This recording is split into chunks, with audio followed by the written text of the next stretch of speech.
In today's video, we are exploring an alternate world where everything goes perfect for the USA. Or at least, as perfect as we can somewhat realistically push them to be. So not just the US annexes the entire world. How overpowered can we possibly get the US to be if everything that could go right did go right?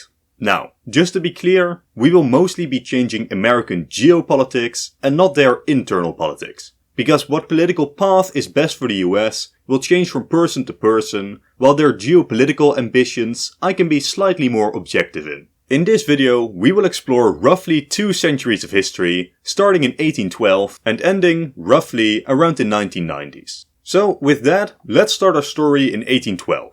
In the decades prior, the US has managed to establish itself as an independent nation, securing its independence and stability, but now it's time to push further beyond. The UK has been misbehaving on the seas, pressing American sailors into the Royal Navy to fight against the French, and this simply cannot stand any longer. In 1812, the Americans launch an invasion of Canada, hoping that Britain's responsibilities against Napoleon in Europe will be enough of a distraction to ensure their victory. The initial invasion was difficult, and the Canadian militias fought bravely, but at the end of the day, the American numerical superiority was too great. And Britain had little means apart from their navy to deal with the Americans for as long as Napoleon was still around in Europe. But when Napoleon was defeated, Britain would make an attempted landing in Louisiana in an attempt to force America to back down. But it didn't quite go that way. The British landing in Louisiana goes absolutely horrible, being destroyed by the American forces, and after keeping up a naval blockade for a couple more years, the British public simply had enough of the war, and Canada would finally join their American brothers in glorious freedom.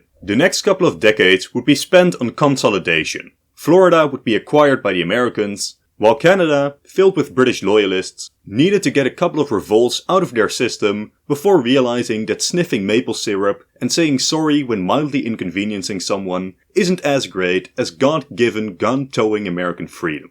After a couple of revolts, slowly but steadily, the Canadians begin integrating into the United States, being entered as new states into the Union one by one. Britain would remain bitter for a couple of decades, but what were they going to do? Keep up a costly and ineffective blockade wasn't going to change anything, and committing to a risky and likely painful invasion with no guarantee of success isn't a good prospect either. Slowly but steadily, Britain comes to terms with the loss of Canada, as the economic benefits of cooperation with the Americans outweighed the potential benefits of retrieving some underpopulated tundra. But the next big opportunity for the US would come during the Mexican-American War. Texas, Rio Grande and the Yucatan had been revolting against the Mexicans, and following the annexation of Texas into the United States, border clashes had led to a full-scale American invasion of Mexico. During this war, the Republic of Yucatan had also managed to secure American statehood, while Mexico fared extremely poorly during this war.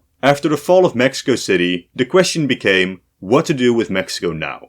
There were a couple of options. Annexing everything from Texas to California was an absolute no-brainer. That was quite explicitly the goal of the war.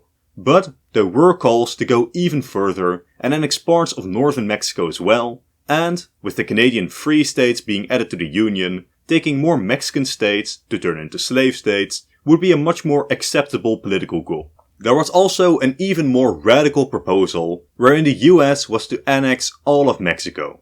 But this was so ludicrously extreme, very few Americans even supported it, so we'll go with the more likely, the US annexes some more northern states, but stop there.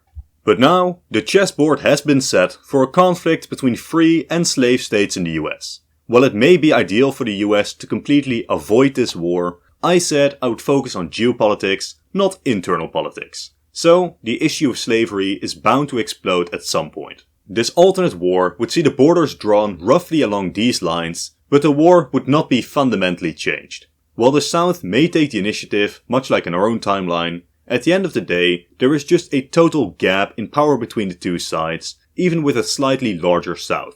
The North is simply more industrialized, more populous, and more economically important, and so they can simply blockade the South into submission, resulting in the eventual collapse of the Confederates, concluding the Civil War. Which makes us enter the period of Reconstruction, wherein the US is taking a deep and serious look inside to fix itself. But that's not all that the US does. because US expansionist tendencies have not yet subsided, not in the slightest, as the US was about to start shopping around for more land, with the two main targets being Alaska and Greenland. In our timeline, Russia sold Alaska for two main reasons: fear of future British conquest and the sheer unprofitability of the Alaskan colony. Thanks to the Crimean War between Russia, France and Britain, Russia was in a quite sorry economic state, and it's very likely that Russia still sells the territory in this alternate timeline. But even if Russia doesn't sell the territory, hordes of American migrants would quickly outnumber the Russians in the region, which would, eventually, result in American annexation either way. Then there's Greenland, which is slightly more difficult to put an exact pin on. Some US politicians were interested in getting Greenland and Iceland, but no actual proposals were made. So it's impossible to say how interested Denmark was in this proposal. Still, Greenland provides little apart from prestige to the Danes, so it is possible that they could be convinced. The most realistic way I see this happening is by bundling the Danish West Indies together with Greenland. The Danish West Indies were an unprofitable colony, but nobody wanted to sell it from Denmark. If the United States offers a fair price for both Greenland and the West Indies combined, it is possible that this sale could happen. Then finally, there is the possibility of an annexation of the Dominican Republic. In 1870, the Dominican president offered to sell the region to the United States, but the United States just barely rejected this proposal with a 28-28 vote split. In this alternate timeline, we will have it go through, and the US gains control over another Caribbean nation. Now, the United States has never been bigger, rivaling the Russian Empire in total land area as we enter the Gilded Age. A terrible or amazing time for the United States, depending on who you ask. As capitalism was kicking into high gear, the people were increasingly exploited as the wealthy took over the nation's infrastructure, economy, and even politics. But on the other hand, the economy boomed like never before, and the US would quickly rise to become the largest economy in the world, only more true with this larger and more powerful alternate United States. The final major US expansion would come through in 1898 with the Spanish-American War. After the USS Maine exploded in Havana Harbor, the US and Spain engaged in war. The US would manage to trounce the Spanish, gaining Cuba, Puerto Rico, and the Philippines. From this point, we will not see much more direct US expansion. They would still annex regions like Hawaii and some Pacific islands, but for the most part, the US has reached its territorial peak. But that doesn't mean we're done. As while the US was just sitting over here in the Americas, enjoying their steady rise to power, the European powder keg was heating up. After Germany's formation in 1870, they had quickly rose to the status of most powerful continental European nation, attempting to put their greasy sausage fingers in all the pies around the world. Africa, America, the Pacific, China, Europe. Germany under Wilhelm II wanted to be involved everywhere. This led to a lot of frowns from the other powers as two power blocks solidified. The French, British and the Russians formed the Entente, while Germany and Austria-Hungary formed the core of the Central Powers. After decades of diplomatic wrangling, in 1914, the best case for the United States actually came true.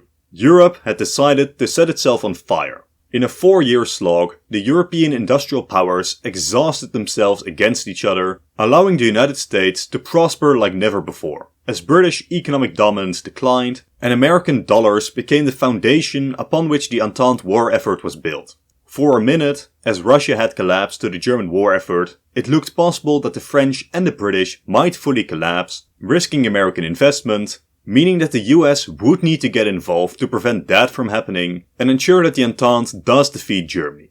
You may think that next up is the US and allies defeating the Soviet Union to prevent the rise of communism and build up a democratic Russia, but no. There is no doubt in my mind that in 1920 the US is the most powerful nation on earth. But, politically speaking, they are not ready yet to take their place as a global hegemon. So, in geopolitical terms, having the Soviet Union around would be massively beneficial to the United States. During the Second World War, Stalin's reckless industrialization would allow the Soviets to just barely survive German onslaughts, allowing the US to take an industrial and supportive role in defeating Germany while the Soviet Union bleeds. And in the aftermath of the Second World War, the Americans are now ready to drop their isolation and take on the role as one of two global hegemons. We will not change the big lines of occupation, but let's look at China.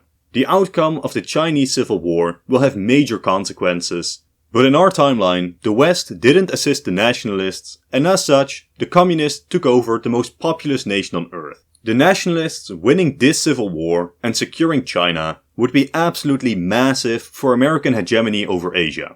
It's not even necessary for the nationalists to integrate into the Western world, and in fact, it would likely be better for America if China remained a third party, preventing China from leveraging its population to rise to power in America's capitalist world.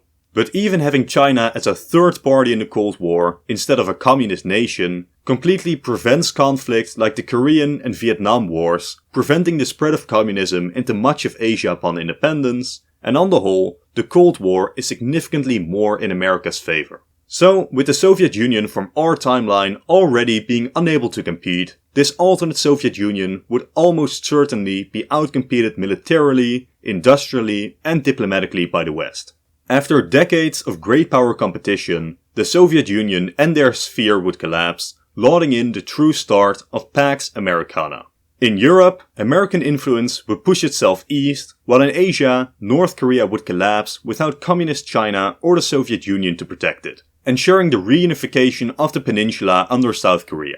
And with this, America is on top of the world. Sure, Russia may still attempt to rebuild their sphere of influence and prestige, and China and India are still behemoths thanks to their sheer size and population, but in the short term, none of these is even slightly in a position to rival the United States. So, in this global framework, the US stands now as the uncontested superpower. There will of course still be issues ahead and conflicts to face, but for now, it seems like American, Western, liberal hegemony will stand supreme. But that's where I'll end this video. Thank you all for watching, consider leaving a like and a comment to support the content, subscribe for 2 more videos each week, and to continue watching, click on one of the 2 videos on screen now. Again, thank you all for watching, and goodbye.